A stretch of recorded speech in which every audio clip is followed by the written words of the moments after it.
Good evening, everybody. My name is Hal Roth. I direct the Contemplative Studies program here at Brown. I'd like to welcome you to our talk this evening. For those of you who don't know, the Contemplative Studies program at Brown is an undergraduate concentration and a group of faculty who are working towards establishing something larger. What we do is we study contemplative experience across cultures and across time from humanistic, scientific, and artistic perspectives. And we've developed ways to teach critically first-person methods of contemplative practice in the classroom. We have a very active series of lectures and various other events throughout the semester. And in addition to our distinguished guest this evening, we also have a lecture on Thursday on Taoism in the 21st century. So we move from the kind of classical Taoist tradition from the 4th centuries on, and in this evening's lecture to Taoism in the 21st century on Thursday, and we will start that at 5:30. If you're not already on the mailing list, please go to our website, which you can find on the A to Z, and look up Contemplative Studies, and then there's a little yellow button which you can click, and somehow magically your name gets added to your email address that you're writing from, gets added to our email list. We also have 2 upcoming events after Thanksgiving. One is an introduction to Rinzai Zen practice workshop led by Abbot Masaki Matsubara, who also has a PhD from Cornell, and that will be on December 2nd in the Crystal Room, and then on December 5th, Professor Srinivas Reddy, who's a visiting professor here this year, will give a concert of classical Indian contemplative music to end the semester. So although she's already left for her long drive home, it would be remiss of me not to publicly thank our program manager, Ann Hart, who, without whom I think I'd probably be dead right now. She has... or an immortal.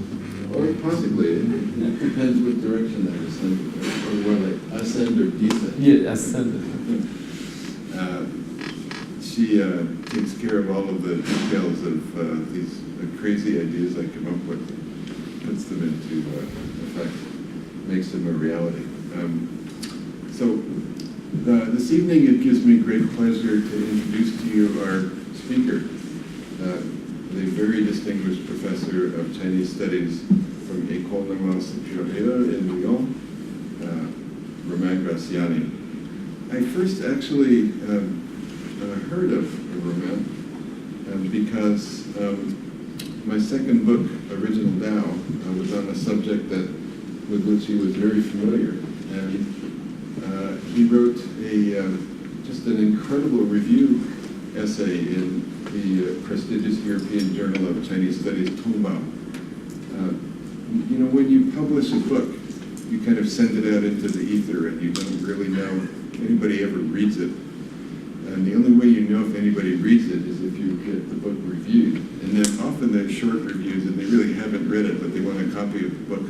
You get a free copy of the book if you review it. So somebody might read the first 15 pages and the conclusion and write a review.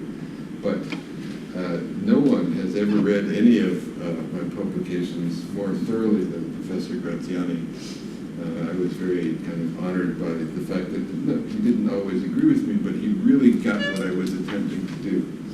And it turns out that he was also working on a very similar topic at that time, his thèse de doctorat, which he eventually published, in which he published a translation not just of the one text that I translated in that book, Original Tao, but 3 other associated texts, the so-called Techniques of the Mind texts. Professor Graziani received his bachelor's, the equivalent of his bachelor's degree from Ecole Normale Supérieure, and has done various, he did graduate work at Cambridge with Mark Edward Lewis and at Harvard with Michael Puett. He is the author of 4 books, numerous articles. He's also expanded his interests in many ways. Also studying the legalists. He's working on a book on Feza right now.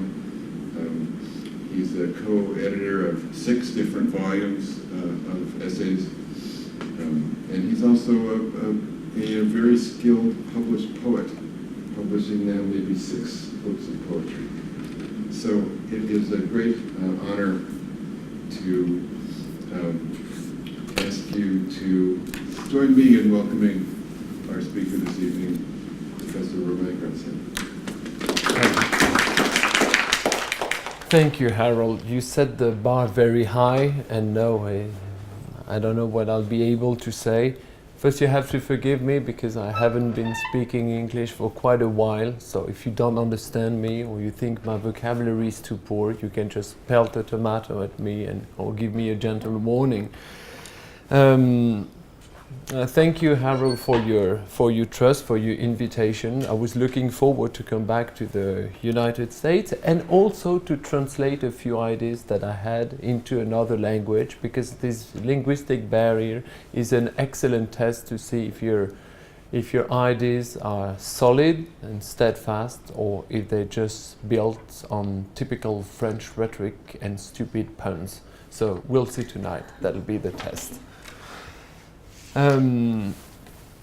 The best things in life, which I will call optimal states, do not depend on non-voluntary processes, but I will explain that these optimal states find an obstacle in our will to materialize them. This is the basic idea, but I will start with very concrete examples to examine the paradoxes of the will that tries to attain the best states in life. States of ease, when you want to be natural, when you want to be relaxed, when you want to be charismatic, when you want to make a good impression on people, just like I'm trying now. And the very will to do it is often doomed to failure. Why is this happening? So this is what I will examine.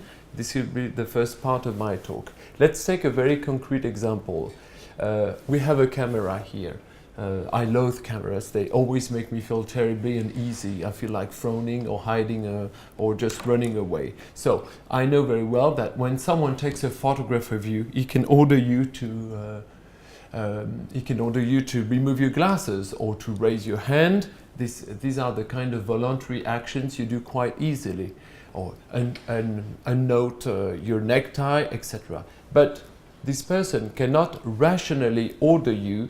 The most of the time he does so. He cannot rationally order you to be natural or to be relaxed or not to pay attention to the lens of the camera, like someone who would say, okay, pretend it's not here and smile and be happy.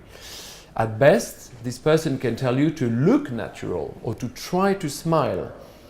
Being natural, being at ease, being spontaneous, unaffected by a close scrutiny are all states that resist, in an almost perverse way, our will to achieve them, because the very fact of willing them precludes them from appearing. If you struggle to paste a smile upon your face and you don't have the hang of it, like models or actors, but they're very bad actors and models too, you might look like a stiff fool on photo papers, like this on so many photographs. So in spite of their diversity, there is one thing we can advance about these states of ease, of graceful spontaneity, or of indifference to the gaze of other people. All these optimal states are inadvertent accomplishments. Not only the will in these instances is of no help, but it even proves destructive when we want to secure in a fuller form a state which has previously been experienced in a precarious, fleeting and contingent way. These optimal states give us the occasion to examine how wrong ways of purposing come into existence and then form collective linguistic habits. We routinely say, sleep well, enjoy your vacation, don't be upset, sleep tight, which, taken as literal injunctions or orders, would be absurd. You cannot follow these orders for the same reason that you cannot decide to be spontaneous. So let us call this impossibility the refractory nature of optimal states. All clear? Isn't it irrational then to try to produce a state or a disposition which cannot be the result of a decision or the effect of a planned action? If these optimal states are resistant to the will, they prompt us to devise other solutions to reach them. But doing so goes against the grain of our moral tendency to associate effort and efficiency. Usually, we force or fictionalize facts to fit our self-narrative and keep viewing ourselves as the agent of what happens to us. Our general ethics is based on the idea that our merit comes from trying hard, redoubling our efforts, and putting in more strain, more will, and more muscle if we fail at what we're doing. We don't try hard enough. So I would like to examine here the danger of relying on such muscular ethics, the danger that lies in the excess of will when it comes to governing the people, moralizing society, or just making a good impression. I didn't have time to comment this citation, so I leave it here so you can alternatively listen to me or read these beautiful lines by John Stuart Mill. Okay, making a good impression is a good starting point. In his study, in his monograph, What is Ancient Philosophy?, the French historian Pierre Hadot, following Marcus Aurelius' reflection on the possibility of exerting moral influence, makes the following comment. He says, "Even gentleness is so delicate a thing that the very will to be gentle implies not being gentle, since any effort to show this feeling would destroy gentleness. At any rate, you can have a real influence upon people only when you do not seek to act upon them." Is it not the case likewise for humility, for grace, for humor, that foolishly contradict themselves as soon as they proclaim themselves? And this humility, grace, humor, all these states reappear as soon as they become unconscious. In a sense, all good things in life can be seen as states resistant to the will. As we often say in French, a man who invokes his dignity only shows too well he has lost it. To what forces or acting powers then, if not the will, should we entrust ourselves?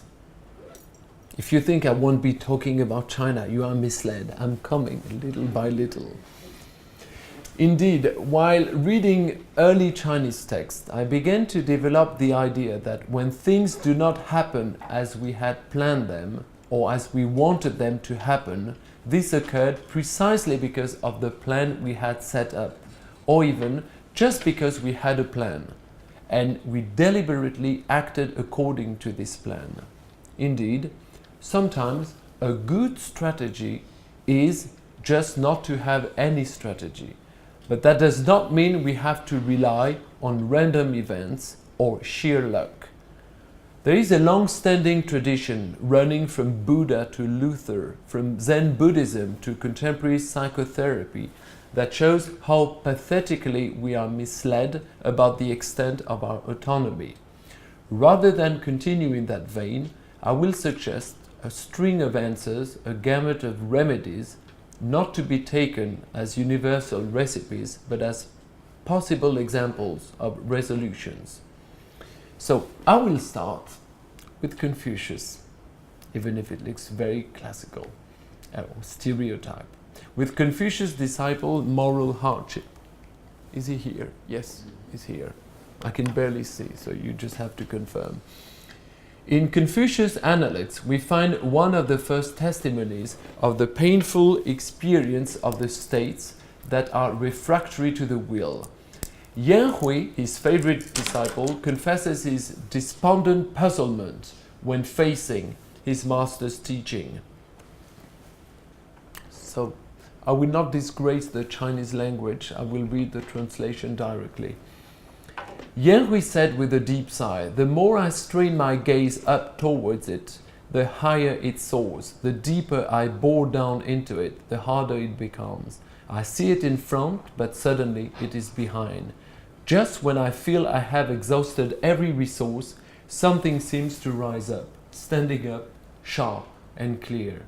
Yet, though I long to pursue it, I can find no way of getting to it at all." He still doesn't say what he's talking about, but it's the way of his master.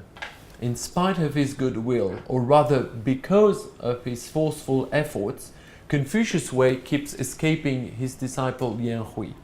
He tries to seize it like he would catch a bird that keeps fluttering away as soon as he draws near. Then, at the very moment Yan Hui gives up, yu pa, I want to stop, the way stands pristine and clear in front of him. This almost ecstatic vision does not appear as a coincidence. It is conjured up by the momentary suspension of his will.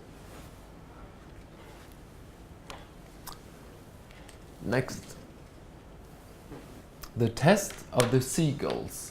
In this old collection of Taoist texts, mostly written around 300 BC, the Liezi, or Master Lie. There is another anecdote that helps us understand this paradox. It illustrates the obstacles one creates when one passes from an absence of concern and intention to a planned action spurred by a precise goal. There was a man living by the seashore who loved seagulls. Every morning he went down to the sea to roam with the seagulls, and more birds came to him than you could count in hundreds. His father said to him, "I hear the seagulls all come roaming with you. Bring me some to play with." Next day, when he went down to the sea, the seagulls danced above him and would not come down.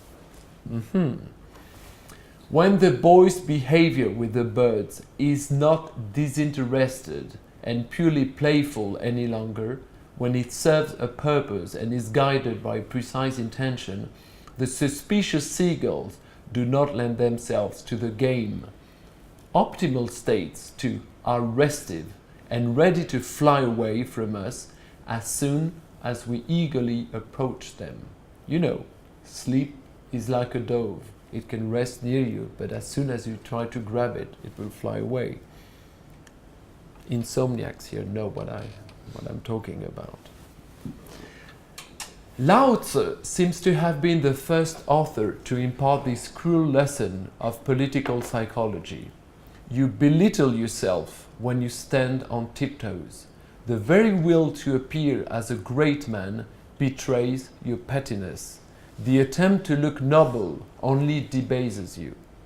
Excellent observations, but what do they accomplish? Do we have here a purely moral argument or the witty formulation of a mechanism at work in many situations in which one wants to make a strong impression on others? The philosophical point has been made over the centuries by many historians. Semathien, when he discusses the fall of the state of Qin, of the empire. I will invoke here the French historian Alexis de Tocqueville. I heard every student here is supposed to read on democracy by Tocqueville, so at least you will know the name.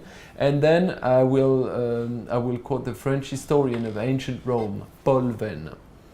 Tocqueville, in the flush of the 1848 revolution in Paris, decides to enter the arena of politics. His style of campaigning seems based on a reasoning not entirely alien to those developed by Lao Tzu and his greatest commentator, Wang Bi.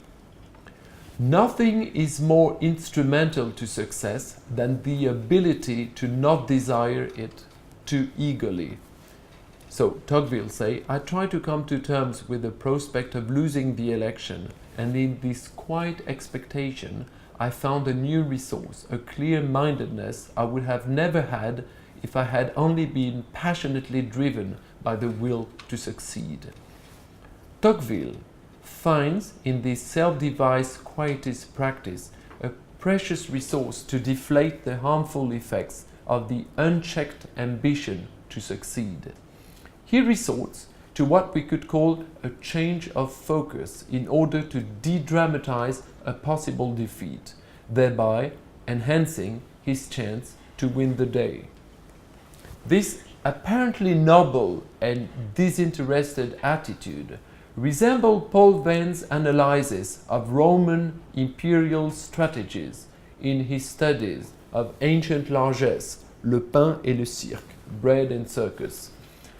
The French historian shows with striking details how the Roman emperors who earned a reputation of divine grandeur were precisely those who did not feel concerned by the image they gave of themselves to the mob, while those rulers who remained constantly mindful of popular opinion felt prompted to make shows of grandeur and generosity that, in the end, belittled them or made obvious their all too human desire to be loved and admired. We are then tempted to conclude that one just has to abandon one's will, to discard one's desire to impress, to cultivate a sort of royal indifference in order to stop precluding the optimal state from happening. This is where it gets tricky, because we have to distinguish two kinds of negation, otherwise we're lost. You cannot just negate what you don't want in order to obtain the opposite. That's the lesson. Wang Pi's commentary in his Lao Tzu Zhi Lue implies a distinction between two ways of negating. He repeatedly denounces the self-defeating attempt to suppress a current situation through a specific, straightforward, intentional action. For example, you strive to eradicate disorder, to prevent immoral action by multiplying punishments. This never works. The proper course of action, as he suggests, should try to suppress the will to suppress directly what you think is bad.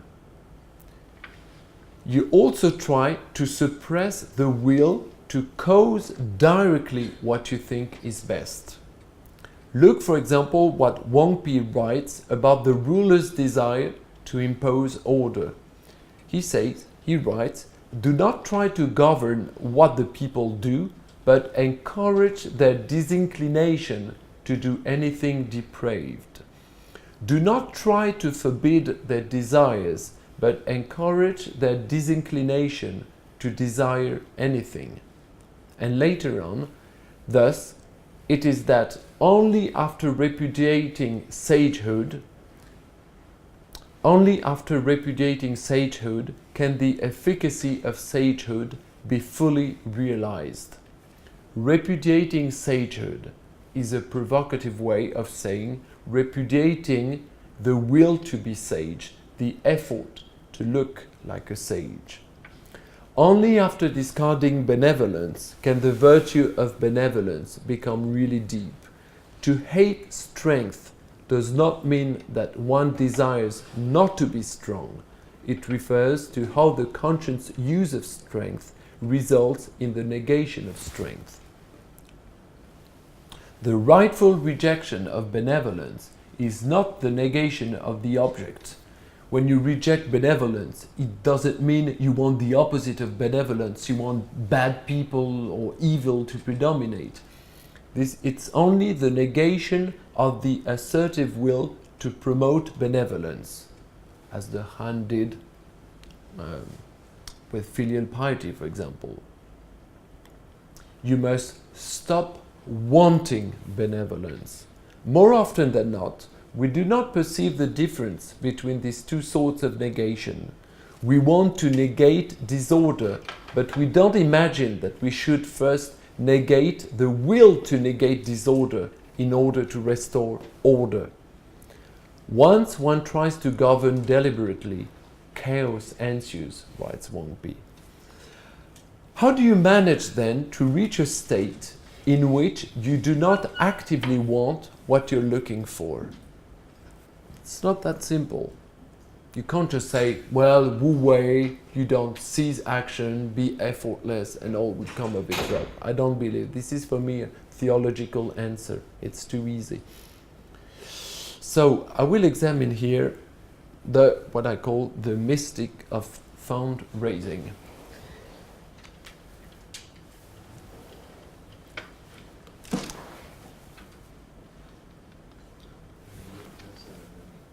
Hmm? Oh, yes. Is it here? No, that's Carpenter Ting. So, There we go. Oh, I think just the title starts there. okay, the titles are there. The Art of Fundraising in Early China. And, okay, I don't have... You have the Chinese book. Okay, I will just read it. I have the translation. It's about one anecdote in the Zhuangzi, hitherto neglected by traditional and modern commentators, which cast a light on the state of emptiness. The story is taken from chapter 20, Shan Mu, the mountain tree, and recounts the impeccable success of a tax officer, ironically called Mr. Free Spending from the Northern Palace, who is commanded by his lord, Duke Ling of Wei, to raise funds among the population to construct a set of ritual bells. When asked how he succeeded so swiftly and what technique he resorted to, the astute man answers, "I have heard it said, when carving and polishing are done, then return to plainness. Dull, I am without understanding. Placid, I dawdle and drift. Mysteriously, wonderfully, I bid farewell to what goes, I greet what comes. For what comes cannot be denied, and what goes cannot be detained. I follow the rude and violent, trail after the weak and bending. Let each come to its own end. So I can collect taxes from morning to night, and meet not the slightest rebuff." How much more would this be true then of a man who had hold of the great road? That a tax collector, in order to do his job properly, should trigger a process leading to a mystical eclipse of the self while working, can certainly be construed as a waggish riposte to dour practitioners of spiritual exercises. He does not employ a technique to curb other people's will, but erases from his bearing and expression any sign of his intentionality. He appears as a stupid fool aimlessly loitering, thereby preventing any confrontation, avoiding possible conflicts between opposite interests. But how do you manage to put yourself in such a state while maintaining your initial goal? If this story has any value from a psychological or practical point of view, how do you engineer such drastic changes inside the self? If you can revert to such a sense of oneness with everything, how do you not lose sight of your initial purpose? If emptiness or non-thought condition the production of optimal states, such as sleep or political success, virtue, or moral influence on others, how do you actually obtain this state of emptiness?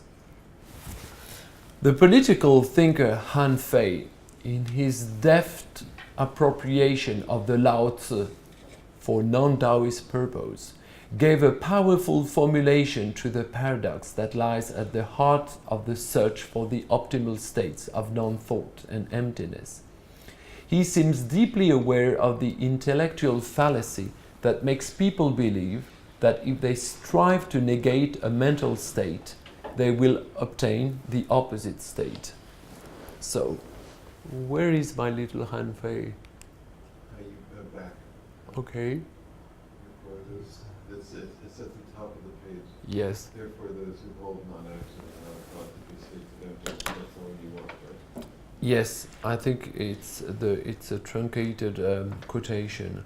He says, one of the reasons that we value non-action and non-thought as states of emptiness is that the will is not governed by anything.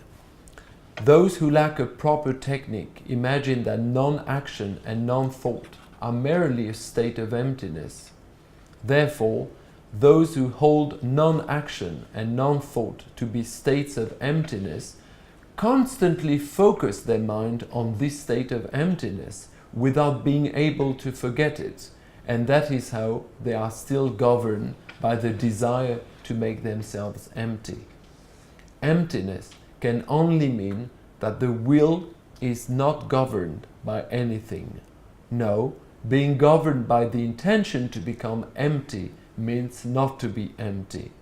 Non-action that defines proper emptiness means, on the contrary, that one does not take non-action as a constant standard.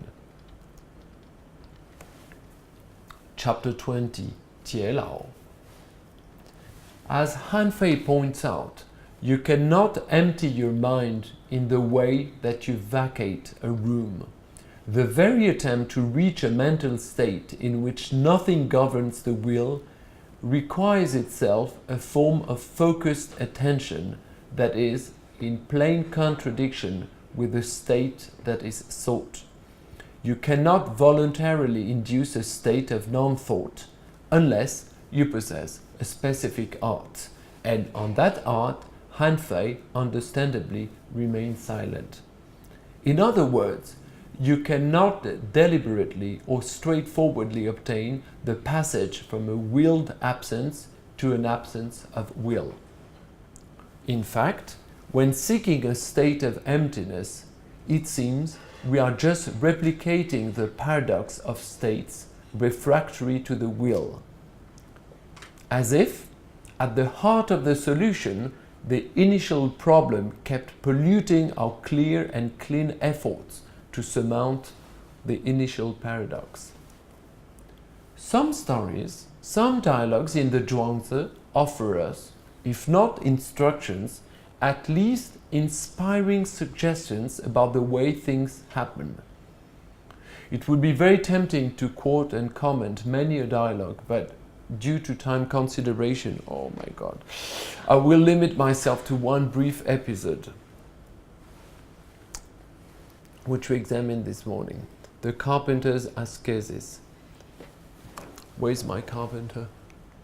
Here and here.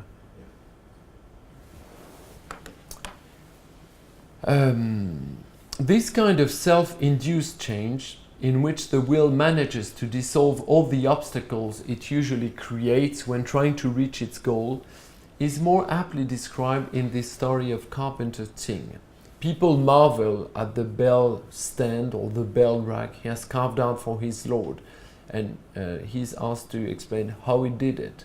Says, "When I'm going to make a bell stand, I never let it wear out my energy. I always fast in order to still my mind. When I have fasted for 3 days, I no longer have any thought of congratulations or rewards of titles or stipends. When I have fasted for 5 days, I no longer have any thought of praise or blame, of skill or clumsiness, draw. And when I have fasted for 7 days, I am so still that I forget I have 4 limbs and a form and body. By that time, the ruler and his court no longer exist for me. My skill is concentrated and all outside distractions fade away. After that, I go into the mountain forest and examine the heavenly nature of the trees.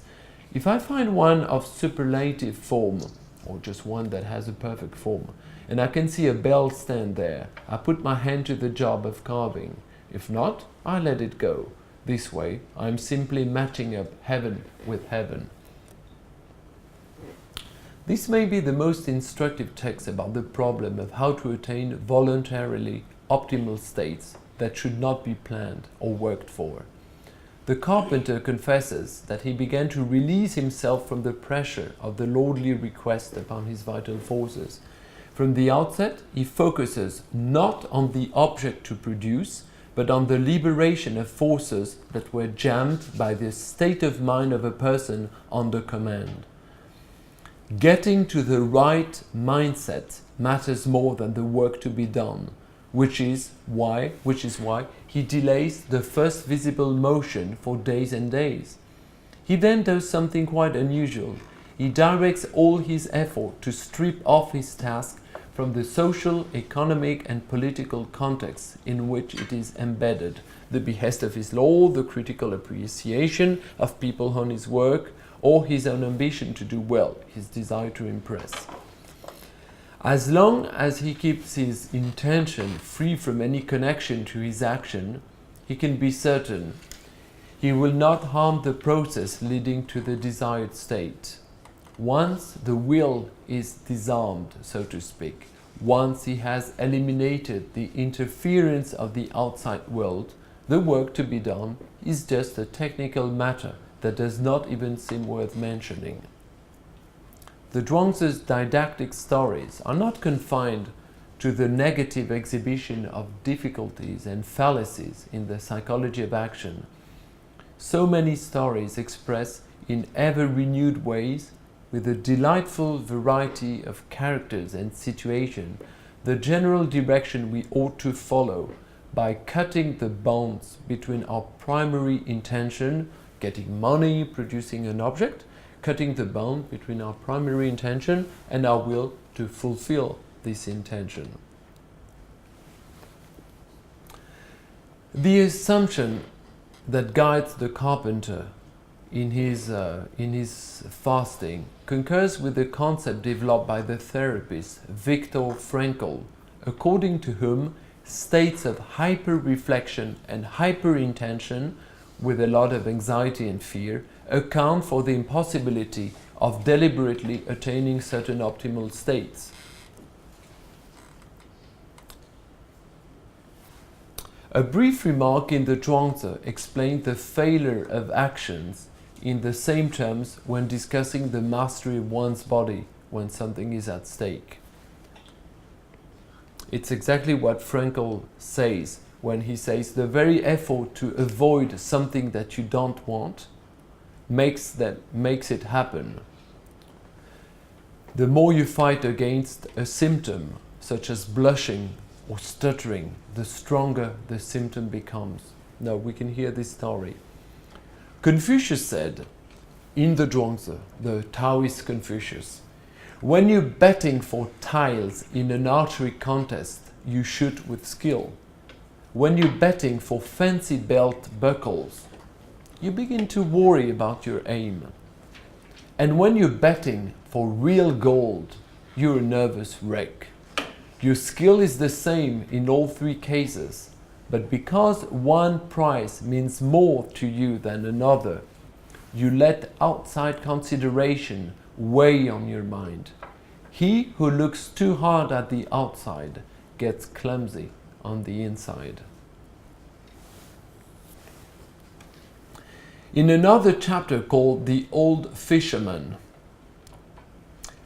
chapter 31, Confucius is lectured once more with a story that pokes fun at his destructive efforts to reach the way and transform others. He tells the story. Once, do I have it here? So this is the one. How hard it is to make you understand. Once, there was a man who was afraid of his shadow and who hated his footprints. And so, he tried to get away from them by running. But the more he lifted his feet and put them down again, the more footprints he made.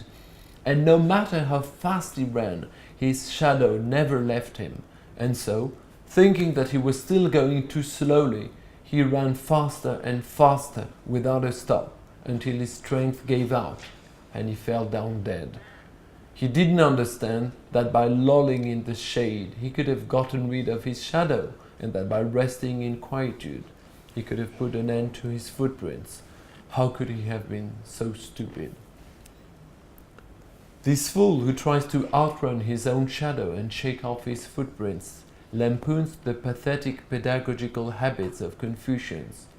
But this story also shows at a deeper level how a forceful tactic to get rid of a problem maintains and secures the very existence of that problem.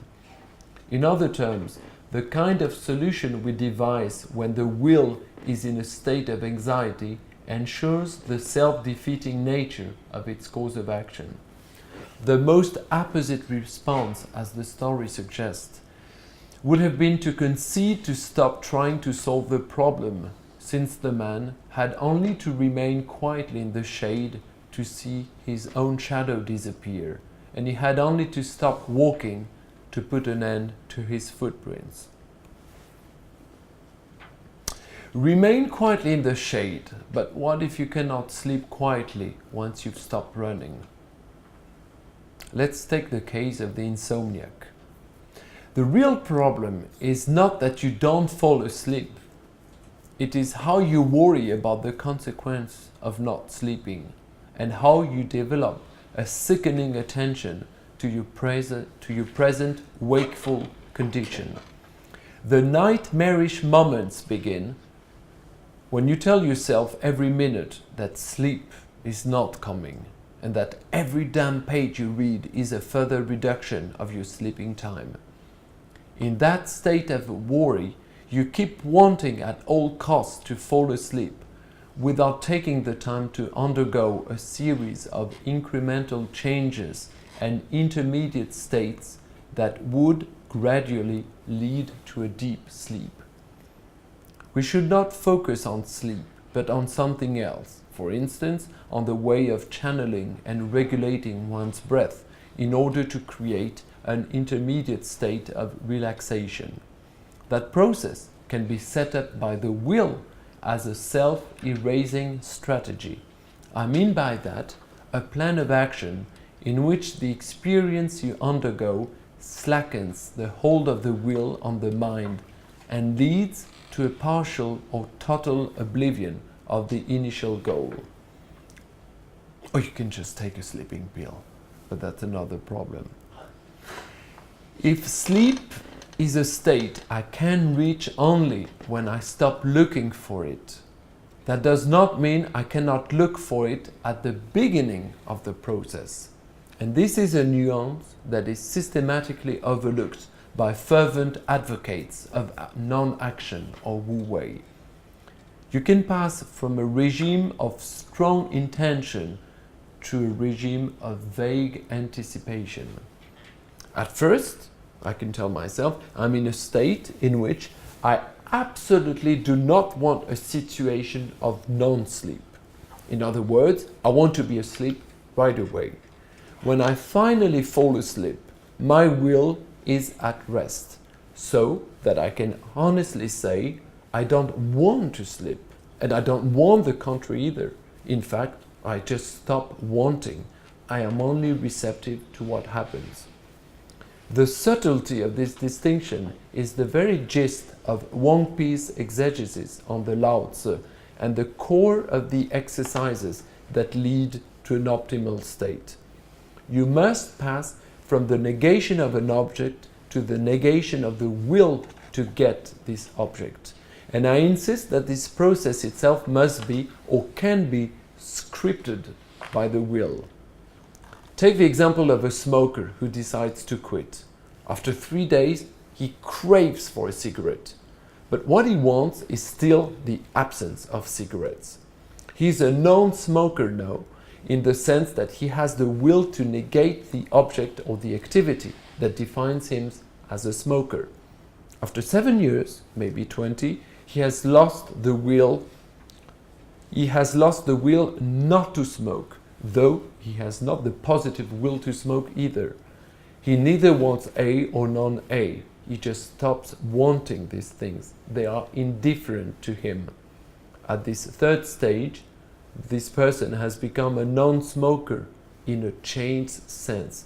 His attitude is not any longer an assertive negation of tobacco, but a serene indifference to it. That's how we pass from intention to anticipation, or from active negation to indifference. So let's have rapidly a midway diagnosis, if I may say. The heart of the problem lies in the intensity and the hold of the will on our bodily and mental activity, and on the kind of actions we undertake under the pressure of the desire to reach an optimal state. It turns out, after all, that optimal states can be willed without any contradiction, provided you do the right thing, which sometimes comes down to refraining from trying what seems obvious to the will. What I refer to as the obvious in my title is the customary causal chain set up by the will when it finds itself in a state of hyper-intention or hyper-reflection. We need a switch of paradigm towards the oblivious, which implies that the will sets up a self-erasing process through which it gradually extinguishes the initial tension. To do so, we have to know where to direct our awareness, how to pass from a state of high tension to a state of quiet anticipation. The main obstacle, then, is not the power of the will, it is rather the deficient psychological and physical habits sparked by the will in order to succeed. One kind of remedy to the paradox of optimal states that seem hostile to the will, one of the remedy is the re-education of our postural or breathing habits, of our sensory apparatus. Richard Schusterman showed the benefits of correcting wrong postures, movements, and sensory perceptions, which, by maintaining stiffness, uneasiness, and tension, usually preclude the possibility of more desirable states. In Body Consciousness, a philosophy of mindfulness and soma aesthetics. It's a word he invented, soma aesthetics. This kind of training can account, for instance, for the difference between archers who are only good in training and archers who keep intact their skills in the heat of competition. Optimal and refractory states feed on the misuse of the physical self and on the illusion that we should be in control of the succession of events that will lead to a desired outcome. The global re-education we need in this regard can generate enduring physical and mental disposition which do not block any longer the inner forces of change toward optimal states. Can we say that all states that are refractory or resistant to the will can be resolved in such a fashion? Well, at least it's my belief that there is always a course of action that significantly increases the probability of reaching them if we manage to understand towards what kind of intermediate state we need to concentrate our attention and direct our activity. In short, when you can't sleep, what do you have to do? You have to try you have to stop trying to sleep directly. But what do? There are different courses of action. And I'm sure some find the technique adapted to their temperament or their personality to fall asleep rapidly, which is not my case, very sadly. One of the main problems we encounter with these optimal states, which might also be their initial curse, one of the problems we encounter is that we always put a name on our ends, on our goals. We verbalize the course of action. Many dialogues in the Zhuangzi bristle with clear-sighted observations on the concrete process through which one can manage to winnow out the welter of confusing thoughts, desires, and emotions that put the will in a state of emergency. Many characters in the Zhuangzi find any number of ways to protect themselves from the damages caused by anticipation and planning. The gist of their short narratives lies in the way they manage to divert their initial attention from their ultimate goal. They alert us to the dangers of being too aware when acting of the plan that guides them, and the harm caused by the simple fact that you have a linguistic representation of your intention and your ends. Certain studies carried out in the field of cognitive sciences lead also to the conclusions, to similar conclusion. Carrying out a task when we are in a state of distraction can paradoxically help us to improve our result. In doing so, the optimal state we try to reach should not be voiced, should not be pegged with a specific name. As Wang Pi reminds us, people who are fully aware of their moral worth see their virtue degenerate. The real difficulty lies in finding a way to become engrossed in a state of absent-mindedness, a state in which linguistic representations of actions tend to blur and fade away. To my knowledge, which is not broad, the German philosopher Friedrich Nietzsche is the first to have pinned down the problems created by the institution of virtue and linked it to the ideal of a sound and deep sleep as a hallmark of true sages. In Thus Spake Zarathustra, chapter 2, the sage whom Zarathustra came to hear observes, I think I have the quotation here. Yes. And even, it's Old English, so it's not has, it's have. And even if one have all the virtues, there is still one thing needful, to send the virtues themselves to sleep at their right time, that they may not quarrel with one another, the good females, and about thee, thou unhappy one. And a bit further, when night cometh, then take I good care not to summon sleep. It disliketh to be summoned, sleep, the lord of the virtues. He says, put your virtues to sleep. This may mean suppressing the clear representation of what one is doing, erasing the very names of these virtues in the mind, and remaining in a drowsy state, close to sleep when acting.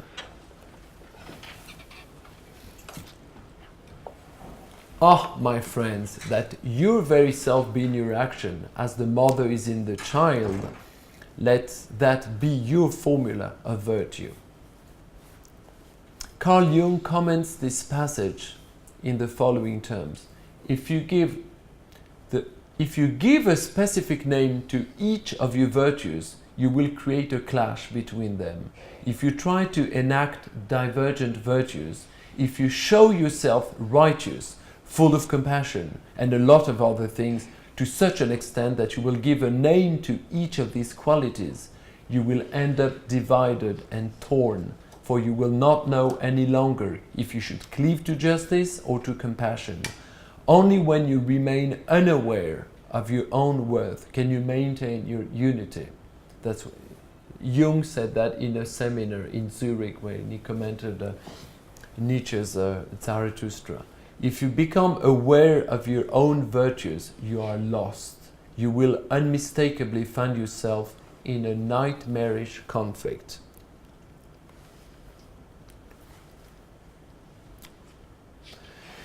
The problem of states that antagonize the will is that our normal way of acting is premised by the belief that the desired state will be attained through a linear and rapid process. What makes this state resistant to our attempt may be ultimately the compression of time required to obtain them, the implicit will to bypass the negative and passive stages of transformation. Most philosophers who deal with the paradox of the will do not take into account the dimension of time, and in a way, this disregard helps them produce intriguing and eye-catching logical paradoxes, but at the cost of missing what really takes place in action. None of them even comes close to describing the porosity of changes induced by a simple course of action. So the resistance opposed by optimal state lies mostly in the premises from which we start out. As long as the image of the end we want to reach supersedes anything else, as long as we remain tense, impatient, and riveted to our goal by the pressure of emotions, certain mental states, certain physical states will always stay out of reach. The bevy of characters portrayed as sages in the Zhuangzi have one thing in common. They give themselves a considerable amount of time, and none of them claims to anticipate the outcome of the exercise on which they set their bodies and minds. The way is never weighed. The Greek path, the hodos, never becomes a method. The process does not stiffen into a procedure. I'll take 5 or 6 more minutes and then I will set you free. There's one thing I like. It's to try to think about non-conventional ways of overcoming the paradox of the will. I have so far suggested a few possible approaches: change focus, deliberate distraction, creation of intermediate state. But there are other non-conventional means. Allow me to suggest just very briefly 2 of them: simulation and dissimulation. And this is something familiar to everybody, I guess. When you feign being in a certain state, it's my guess that without any bad faith, you might end up in the physical or mental condition you were simulating. When one is not assailed by sleep, what do? What does one do? Well, one often simulates the act of sleeping by staying still, eyes closed, silent. Here you create again an intermediate state that may exert a certain effect upon you and may lead you where you're heading to. As the slogan goes, fake it till you make it. Joyce Carol Oates offers a good instance of a non-conventional resolution of the problem in her comments about the attitude of her female character. It's a short novel I read years ago in the New Yorker called Mastiff. You know, this horrible dog that attacks the character, the female character. So Joyce Carol Oates says about her female character: this woman knows that she's flawed, she's intellectually limited, but she wants to have the capacity to love this man, and she will work to achieve a relationship with him. She recalls she had kissed him in emulation of an emotion she hadn't yet felt. And Joyce Carol Oates continues, we must all do that sometimes. We impersonate an individual we haven't yet become. By doing so, we can bring that individual into existence. When the female character in the novel, in the short story, kisses the man, she creates an intermediate state of desire, of affection, that may take her to the realm of love. You could object that you cannot feel certain things like love or faith by a simple act of will, by a simple decision, and that if you pretend to do so, you may just be a hypocrite or just a self-deluded fool. Yet, consider a man who would take up the philosopher Pascal, who would take up his wager to believe in God because it appears a more beneficial strategy. And consider the same person after a few years of Christian practice and devotion. Will they necessarily be the same person? Pascal understands the transformative virtue of this process. He says, you are embarked. You can be transformed by the far-reaching consequence of the inaugural decision to believe. Such is the force of ritual, arguably. Similarly, Aristotle contended that a man can become virtuous if he constantly behaves as if he were already a sage or a man of virtue. The concrete effect of such strategies remain incomprehensible so long as you have a static vision of the subject through time. These effects are similar to the ones developed in the self-cultivation milieu or among ritualists in early China, for whom genuine good behavior could be the result of a set of consciously imposed constraints. Second, dissimulation, and then I jump to my conclusion. If you cannot induce through one's activity a gradual state of oblivion and an incremental series of change, it's probably safer to rely on someone else, provided that the person who helps you does not give away the whys and the hows when passing his instruction. For example, some techniques to overcome insomnia can work if and only if they are prescribed and presented by the therapist as simple exercises of observation, if they are not presented as means devised to make the patient fall asleep. Hence the benefit of dissimulation.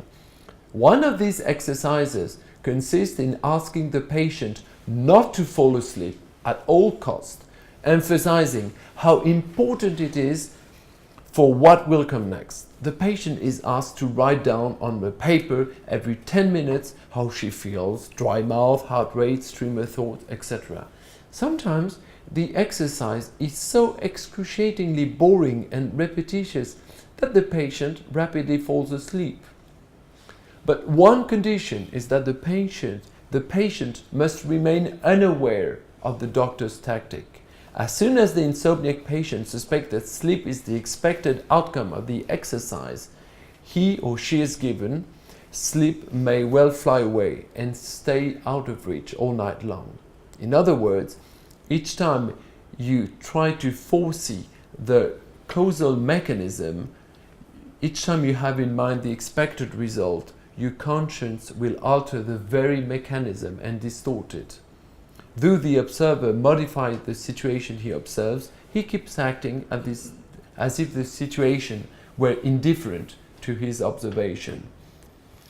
Strategic dissimulation may be the key to understand the attitudes of many masters in early Taoist fictions or Chan Buddhism for that matter.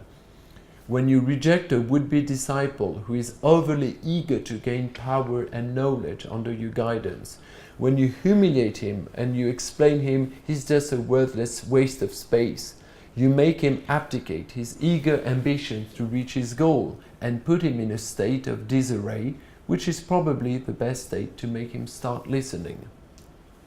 Conclusion. Fixed sets of opposition, such as will and non-will, mindfulness and oblivion, reflection and emptiness, act more like screens and shades than lamps or projectors. They ignore the temporal dimension of experience and the evolution one undergoes in the process. The illusory solution of non-effort as a way of resolving the paradox of the intentional mind is, to my eyes, a very superficial apprehension of the problem in its concrete unfolding. I believe that if you describe things as they happen from within the process of change, you stop opposing will and non-will. You discover how different states cooperate, how different kinds of will are at work, how means and ends permutate and are permeated by each other.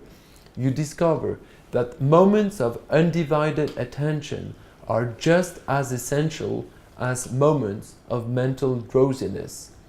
You realize how values, desires and beliefs can be revised and toppled during the process leading to an optimal state. These desirable states can occur even though we have them in mind not as primary goals when we learn to rely on what we could call a knowingness, when we cultivate free-floating intention, when we rely on the silent transformations induced by time, when we stop considering ourselves as causal agents, but on the contrary, when we envision ourselves as the site of events and states that may surge forth. These descriptions all escape brutal binaries and neat distinctions. So, I think there is no straight and universally valid answer to the question of how to solve the paradox of the will, but we should keep exploring and finding the right words and the right ways for certain mechanisms at work. An open-ended variety of trials and tactics, examples and observation may prompt the desire to make a better use of oneself. Some of the possible solutions I have suggested may only have a very limited efficacy, especially considering the very wide and heterogeneous range of states that seem adverse to the direct will of conjuring them up.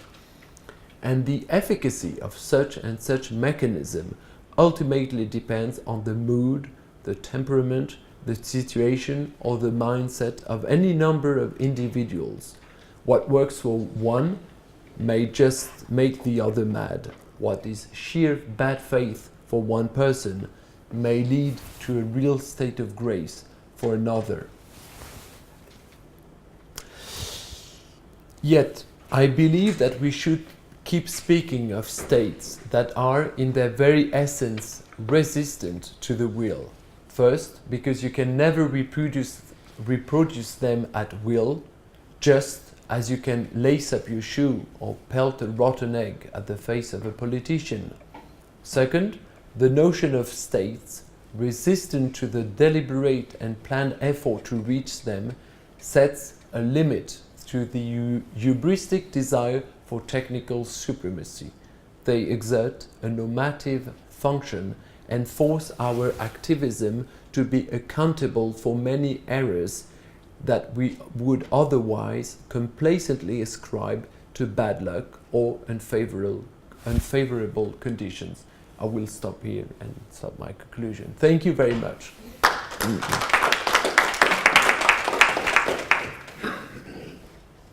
I know it was too long.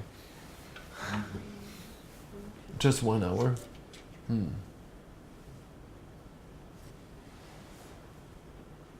I'd rather pose questions and you give me the answers, but I feel it'd be the opposite. You pose a lot of questions.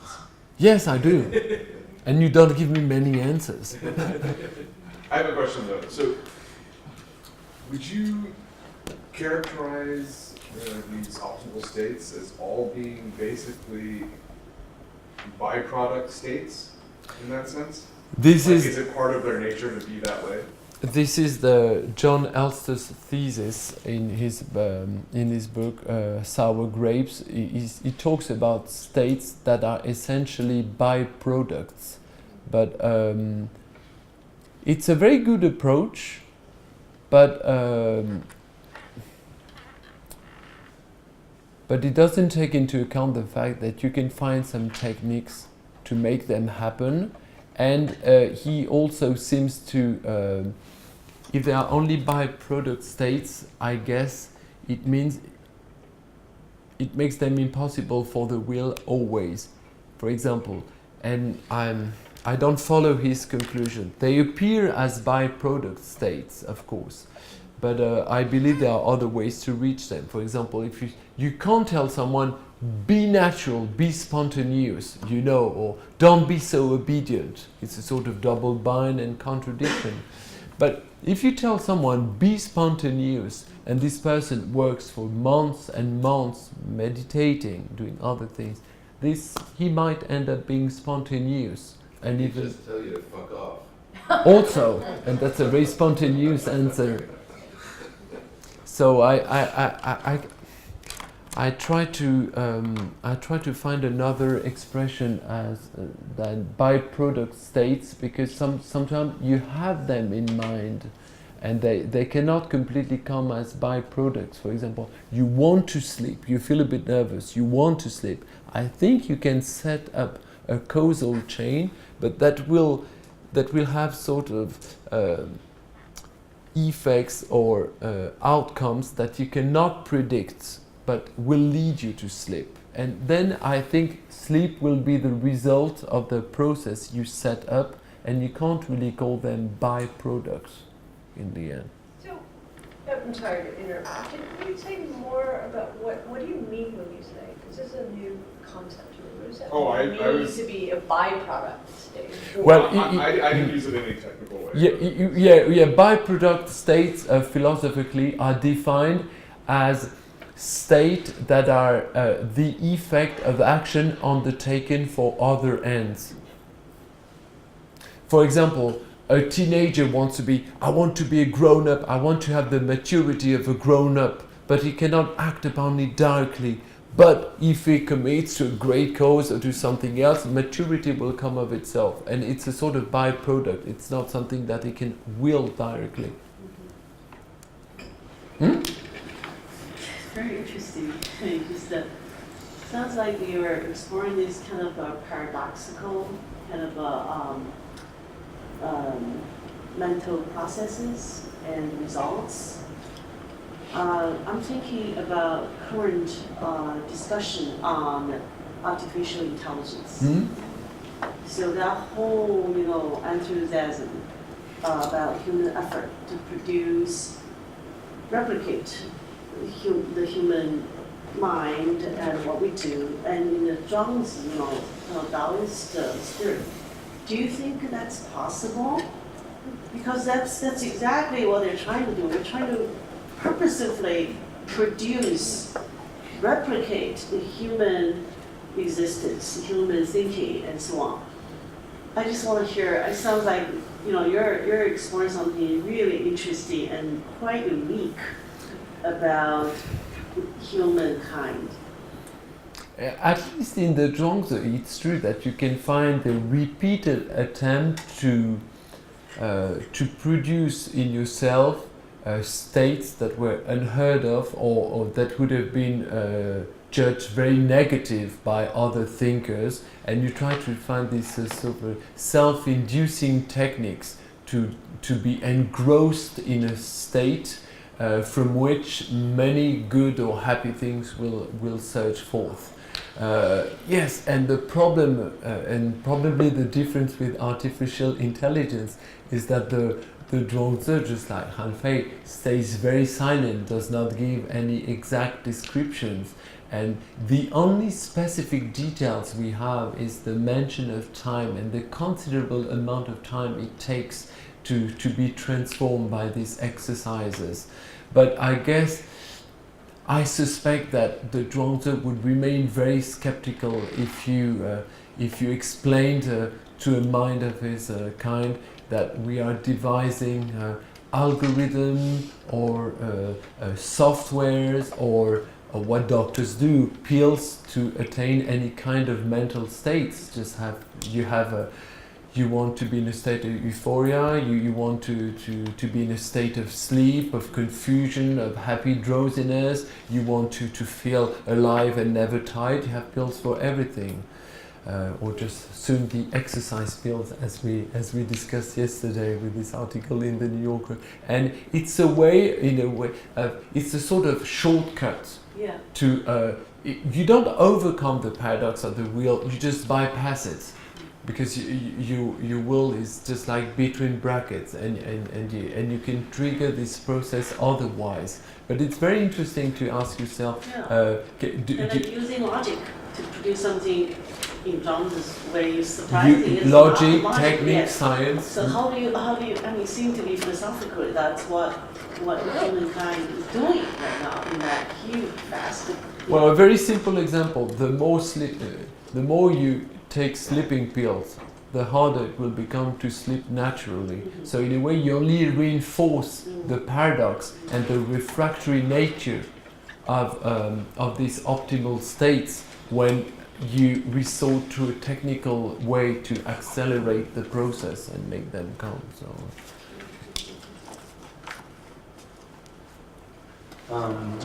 Thank you for this.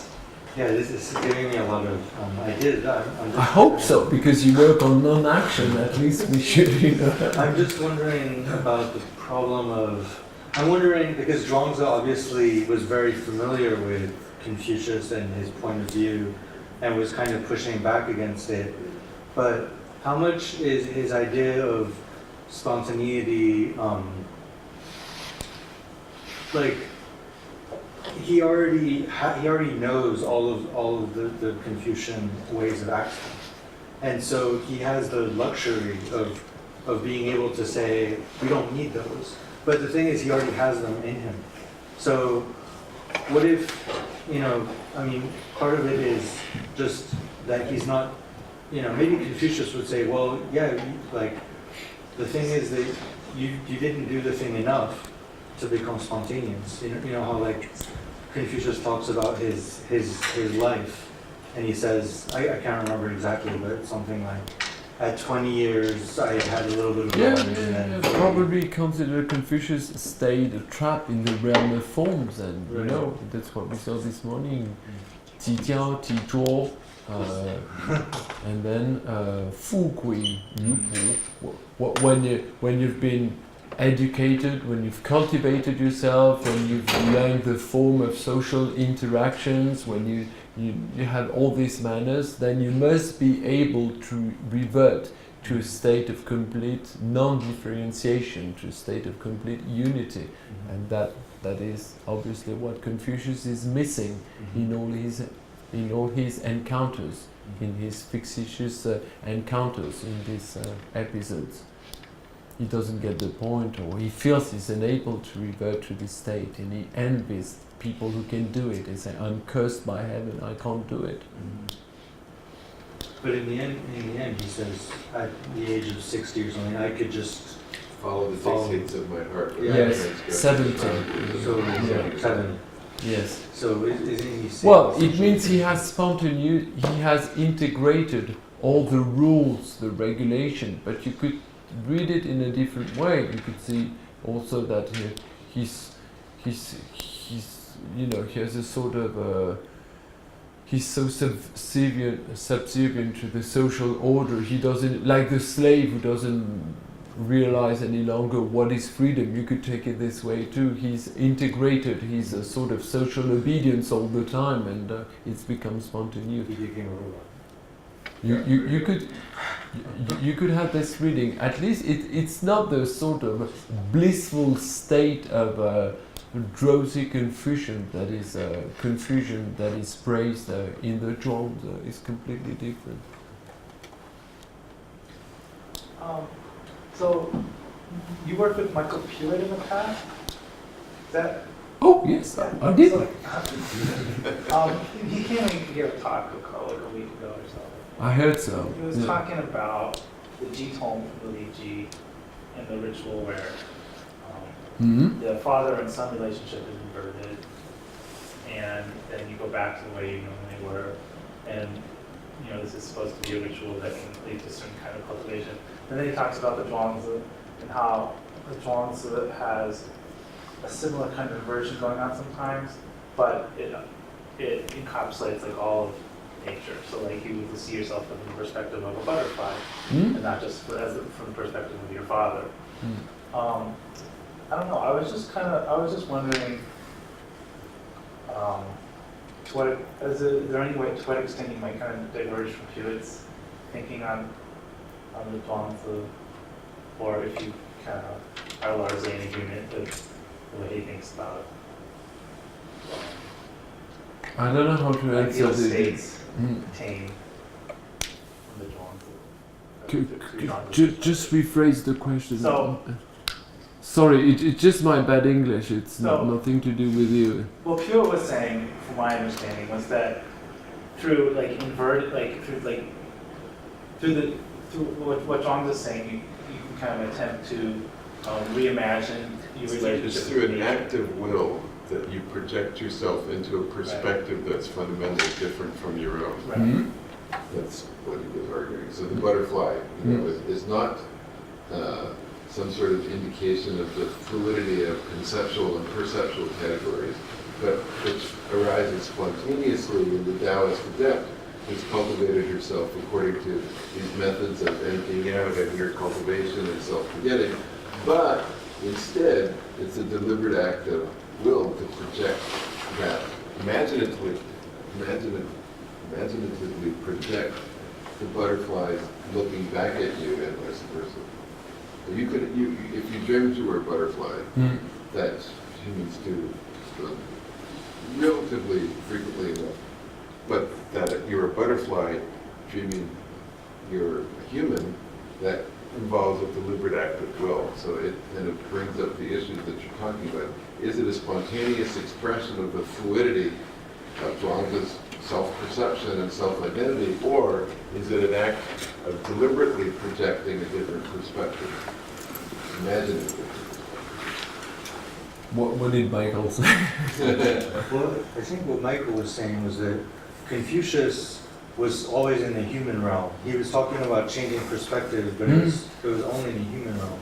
And so it was somewhat limited, whereas Zhuangzi went so far as to say, like, oh, what's the perspective of a tree? What's the perspective of a fish? And by doing that, he's able to go even further in his things. And kind of. But there are many passages in the Analects where Confucius is very aware of what should be one's position in society, what it means to be subordinate, what it means to serve your Lord, and there are, like in Book 10, very detailed descriptions of the way he must behave, and this is his place, and this is how he must appear.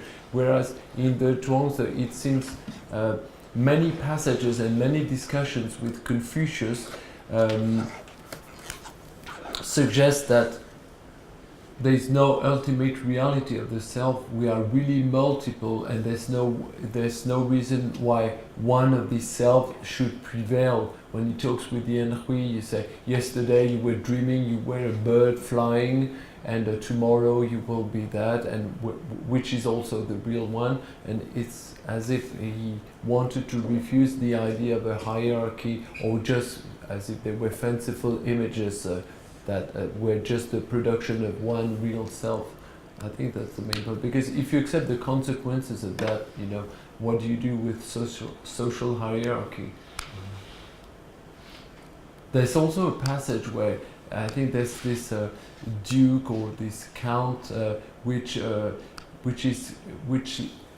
is happy to be compared to an ox, and another time to a horse. And he really doesn't care, he doesn't take that as an insult. So we have this constant transformation, but it's probably, I don't know, I have no idea. Say that they, I think Michael would concur with the idea that there is no real core self that is more real than another one, and you endure this transformation, and there's no reason why you should say that what you are in a dream is just a fleeting, ephemeral production of one real self that stays steady across his dream. Any other questions? Yes, I saw you raise your hand. I just have a clarification. I'm wondering whether it's actually necessary for you to use the term bad faith when you talk about simulation and dissimulation. Because I feel like if you use the examples from Aristotle, virtues, all you want to say just we can still try to cultivate or habituate, even though we don't have the virtues yet. Because I feel like if you want to bring in the term bad faith, if it's borrowed from Sartre, it's kind of complicated, because when you try to cultivate or habituate yourself into those kind of virtues you don't have yet, it's not that you're being inauthentic to yourself. It just yes. So I just feel I personally feel like that terminology just threw me off a little bit. Yes, but you spotted the term. It comes from Jean-Paul Sartre, and when I say bad faith, I say we are all very different. Among us, there might be fools, hypocrites, self-deluding strategies, and for some people will fool themselves into believing that they've become fervent mystics, and sometimes it just doesn't work.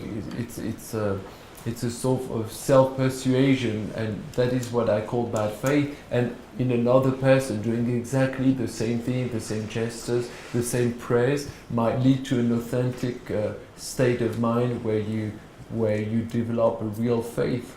So I could have talked about hypocrisy. I think bad faith was just to give an idea of the of the variety of a human behavior.